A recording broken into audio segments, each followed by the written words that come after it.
Back to news. ప్రజారాజ్యంను కాంగ్రెస్ లో విలీనం చేసిన తర్వాత హస్తం పార్టీ సభ్యత్వం తీసుకున్నాక చిరంజీవి మొదటిసారిగా ఇవాళ తిరుపతిలో పర్యటిస్తున్నారు. ఆయన పర్యటనలో ప్రజారాజ్యం కాంగ్రెస్ పార్టీల మధ్య లుకలుకలు మళ్లీ బయటపడుతున్నాయి. అక్కడి క్యాడర్ దీనిపై ఏమంటున్నారనే దానిపై మా ప్రతినిధి మురళి అందించే లైవ్ రిపోర్ట్ ఇప్పుడు చూద్దాం. Good morning Murali. ప్రస్తుతం అక్కడ పార్టీ క్యాడర్ లో ఎలాంటి లుకలుకలు బయటపడుతున్నాయి, వివరాలేంటి? సునంద, రాజకీయాల్లో సినిమాల్లో ధృవతారలా వెలిగిన చిరంజీవి చివరకు రాజకీయాల్లో ఎలా ఫ్లాప్ అయ్యారో మనకందరికీ తెలిసిన సంగతే. ఈ నేపథ్యంలో గత నెల 22వ తేదీన కాంగ్రెస్ పార్టీ తీర్థం పుచ్చుకున్న చిరంజీవి తొలిసారిగా ఎమ్మెల్యే హోదాలో తిరుపతి వస్తున్నారు. దీనికి పూర్తి స్థాయిలో ఏర్పాట్లు చేసేందుకు ఇటు మాజీ పీఆర్పీ నేతలు అలాగే కాంగ్రెస్ నేతలు పెద్ద ఎత్తున ఏర్పాట్లు చేస్తున్నారు. మనతో పాటు వివిధ పార్టీలకు చెందిన నేతలు ఉన్నారు.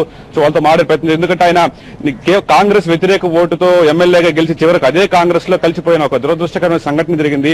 ఇదే అంశంపై మనం ఒక చిన్న చర్చ కండక్ట్ చేస్తున్నాం. ప్రస్తుతం మీరు చెప్పండి, తెలుగుదేశం పార్టీ తరఫున ఒక ఎమ్మెల్యేగా తిరుపతికి చిరంజీవి ఇప్పటి వరకు ఏం చేశారు? ఇప్పటి వరకు ఆయన చేసింది శూన్యం. ఎందుకంటే గతంలో సామాజిక న్యాయం పేరుతో పార్టీ పెట్టి తిరుపతి మహాపట్నంలోనే పార్టీ అనౌన్స్ చేసి ఇక్కడ స్థానికులందరూ కూడా ఎంతో ఇదిగా కూడా ఆయనకు ఓటు వేయడం జరిగింది. అందరూ కూడా ఎంతో ఎక్స్పెక్టేషన్స్ ఎక్కువ పెట్టుకొని, కానీ దానికంతా విరుద్ధంగా ఏ సామాజిక న్యాయం జరిగిందని ఈరోజు కాంగ్రెస్ పార్టీకి చిరంజీవి వెళ్ళారో అర్థం కాని పరిస్థితి. ఎందుకంటే సీఎం పోస్ట్ ఏమన్నా సామాజిక వర్గానికి ఇచ్చేసినారా మీరు వెళ్ళడానికి, లేకపోతే ఇంకేం ఈ సామాజిక న్యాయం కనపడిందని మేము ప్రశ్నిస్తున్నాం. అదేవిధంగా ఎవరైనా ఎమ్మెల్యే అయితే స్థానికంగా ఉండేవాళ్ళు మనకు అందరికీ అందుబాటులో ఉంటారు అనే విధంగా ఎన్నో ఆశలు పెట్టుకొని ఉంటారు. ఆ విధంగా ఓటేయడం జరిగింది తిరుపతి పట్టణంలో. కానీ ఇప్పుడు అందుబాటులో లేకుండా చిరంజీవి గారు రావడం, ఇక్కడ మళ్ళా ఆయన పార్టీని ఇది చేసుకోవడం, ఈ 2.5 సంవత్సరం కాలం అంతా కూడా ఇదవడము. ఈ రోజు తిరుపతి పట్టణంలో ఎన్నో సమస్యలు ఉంటే ఒక్క సమస్య కూడా పరిష్కరించకపోయిన దాఖలాలు లేవు. ఎవరో ఈ పొద్దు టీటీడీ పాలక వర్గం ప్రమాణ స్వీకారం కాబట్టి ఈ రోజు రావడం, అదే విధంగా ఇంకోరు సీఎం గారు వస్తే ఆ రోజు రావడం, లేదా ఇంకోరైనా రాష్ట్రపతితో ఇంకోరో తిరుపతి విజిట్ ఉంటే ఆ పొద్దు రావడం, ఈ మన చుట్టపు చూపుగా తిరుపతికి రావడం ఇది హర్షించే విషయం కాదు. ఎత్తైన మంచి ఎమ్మెల్యేగా మీరు ఎంపికైన తర్వాత ఇప్పుడు ఏ కాంగ్రెస్ పార్టీ వ్యతిరేకించి మీకు ఓటు వేశారో ఆ కాంగ్రెస్ పార్టీలో ఎందుకు విలీనమయ్యారు, తిరుపతి ప్రజలకు ఈ రోజు సమాధానం చెప్పాల్సిందిగా కూడా తెలుగుదేశం పార్టీ పరంగా మేము డిమాండ్ చేస్తాం. సార్, మీరు విన్నారు, మొత్తంగా కాంగ్రెస్ వ్యతిరేక ఓటుతో ఎమ్మెల్యేగా గెలిచి చివరకు అదే కాంగ్రెస్ లో కలిసిపోయి చివరకు సొంత నియోజకవర్గానికి వస్తున్నారు. ఇవాళ మొన్నటి వరకు ఆయనకు వ్యతిరేకంగా పనిచేసిన మీరు ఇవాళ ఆయనకు అనుకూలంగా ఆయన నాయకత్వంలో పనిచేయాల్సిన పరిస్థితి ఉంది. దీన్ని మీరు ఎలా జీర్ణించుకుంటారు కాంగ్రెస్ నేతగా? రాజకీయాల్లో శాశ్వత శత్రుత్వం ఉండదు, మిత్రత్వం ఉండదు అంటారు సార్. కాబట్టి కాంగ్రెస్ పార్టీ అనేది ఒక జాతీయ పార్టీ, 125 సంవత్సరాల చరిత్ర కలిగిన పార్టీ.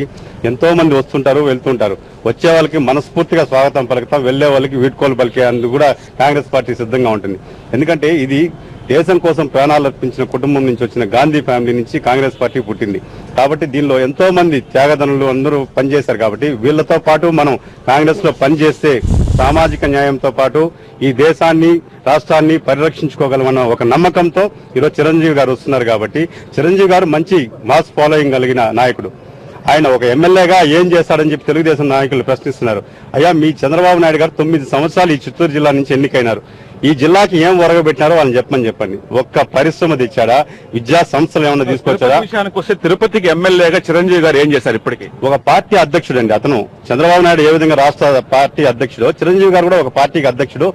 కొంత గ్యాప్ అనేది ఉండేది వాస్తవమే, తిరుపతి ప్రజలకు అందుబాటులో లేకపోవడం. కానీ ఎప్పటికప్పుడు ఈ రోజు మా ముఖ్యమంత్రి కిరణ్ కుమార్ రెడ్డి గారు బాధ్యతలు చేపట్టిన తర్వాత నీతికి నిజాయితీకి మారుపేరు కిరణ్ కుమార్ రెడ్డి గారు అని చెప్పి ఆయన నాయకత్వంలో నేను పనిచేస్తాను, స్వచ్ఛమైన పరిపాలన అందిస్తాను అని చెప్పి ఈ రోజు నుంచి ప్రారంభించారు. ఈ రోజు మా కాంగ్రెస్ పార్టీలో కలిశారు. కాబట్టి కాంగ్రెస్ పీఆర్పీ అనే తేడా లేకుండా మేమందరం కూడా తిరుపతి పట్టణ అభివృద్ధికి కలిసికట్టుగా పనిచేస్తాం, అభివృద్ధి సాధిస్తాం. మీరు చెప్పండి, చిరంజీవి అభిమానిగా, మీరు అభిమాన సంఘ నేతగా ఉన్నారు. కానీ ఈ మొత్తంగా చిరంజీవి నిర్ణయాలు మీరు ఎలా జీర్ణించుకుంటారు? నిజంగా చిరంజీవి నిర్ణయం సమర్థనీయమేనా? అభిమానులంతా దీన్ని ఏ కోణంలో చూస్తున్నారు? అభిమానులందరూ చాలా ఆనందంగా ఉన్నారండి. చిరంజీవి గారిని రాజకీయాలకు రమ్మని చెప్పి ఆహ్వానించిన అభిమానులే. అదేవిధంగా అన్నయ్య గారు ఏ నిర్ణయం తీసుకున్నా దానికి మేము ఆనందంగానే ఉంటాము. అన్నయ్య గారు ఈ రోజు కాంగ్రెస్ పార్టీలోకి వెళ్లారంటే కారణం ఎందుకు వెళ్ళారంటే ఆయన సొంత ఇమేజ్ కోసం వెళ్ళాలి. ఆయనకు ఇమేజ్ ఆల్రెడీ మెగాస్టార్ ఇమేజ్ అలాగే ఉంది. ఈ రోజు పీఆర్పీని తీసుకుని మెర్జ్ చేసినంత మాత్రం ఆయన ఇమేజ్ అనేది ఎక్కడికి వెళ్దు. కేవలం ప్రజలకి మేలు చేయాలంటే ఒక అధికారం అనేది ఉండాలి, ఆడికి వెళ్ళి నేను చేయగలుగుతాను ఒక సందేశం చెప్పి ఆయన ఆడికి వెళ్ళారండి. మేము చాలా ఆనందంగా ఉన్నాం అన్నయ్య గారు తీసుకున్న నిర్ణయానికి. మొత్తంగా సార్, బీజేపీ నేతగా మీరు చెప్పండి, మొత్తం ఈ పరిణామాలంతా మీరు చాలా క్లియర్ గా అబ్జర్వ్ చేస్తున్నారు. మొత్తంగా మీరు ఎలా వీటిని చూస్తున్నారు? ఇప్పటికే రాజకీయ పార్టీలను కూడా ఏహ్యభావం పుట్టినట్టు నేపథ్యంలో 2 సంవత్సరాల క్రితం సామాజిక న్యాయం పేరుతో ఒక కొత్త రాజకీయ పార్టీని ఏర్పాటు చేసుకుని అనేక ఆరోపణలతో రాజకీయాలంటే వ్యసనం పుట్టే విధంగా అనేక ఆరోపణలు, టికెట్లు అమ్ముకున్న ఆరోపణలతో ఏదైతే పార్టీకి వ్యతిరేకంగా ఒక కొత్త పార్టీని స్థాపించారో అదే పార్టీలో వెళ్లిపోవడం వల్ల కేవలం స్వార్థ రాజకీయాలు తప్ప కుటుంబ న్యాయం తప్పితే సామాజిక న్యాయం చిరంజీవి దగ్గర ఏమాత్రం లేదు. ఎన్నో ఆశలతో తిరుపతిలో దీర్ఘకాలికంగా పెండింగ్ ఉన్న సమస్యల పరిష్కారం అవుతాయి ఎన్నో ఆశలతో ఓట్లు వేసుకున్న ప్రజలను మోసం చేసిన చిరంజీవి ఖచ్చితంగా తిరుపతి ప్రజలకు సమాధానం చెప్పుకోవాల్సిన అవసరం ఉంది. ఇది మొత్తంగా ఇక్కడ నుంచి వ్యక్తమవుతున్న భిన్నాభిప్రాయాలు. మొత్తంగా కాంగ్రెస్ లో కొంత అంటే కాంగ్రెస్ కి చిరంజీవికి మధ్య కొంత గ్యాప్ ఉంది. తిరుపతికి ఆయన చాలా తక్కువ టైంలో వచ్చాడని కూడా కొంత గ్యాప్ ఉంది, దాన్ని పూడుస్తామని కూడా కాంగ్రెస్ నేతలు అంగీకరిస్తున్నారు. అయితే అభిమానులు మాత్రం ఆయన ఏ నిర్ణయం తీసుకున్నా తాము సమర్థిస్తామని చాలా గట్టిగా చెప్తున్నారు. బీజేపీ నాయకులు ఈ వ్యవహారాన్ని తప్పుపడుతున్నారు. సునంగా, థ్యాంక్ యూ మురళి. మొత్తం మీద చిరంజీవి తమ ఆశల్ని నీరుగార్చారని, చుట్టపు చూపుగా తిరుపతి అప్పుడప్పుడు వచ్చి వెళ్తుండటంపై స్థానిక నేతలు, ప్రజలు ప్రతి ఒక్కరు కూడా మండిపడుతున్నారు. ఇది చిరంజీవి తిరుపతి పర్యటనకు సంబంధించిన వివరాలు. మిగతా అప్డేట్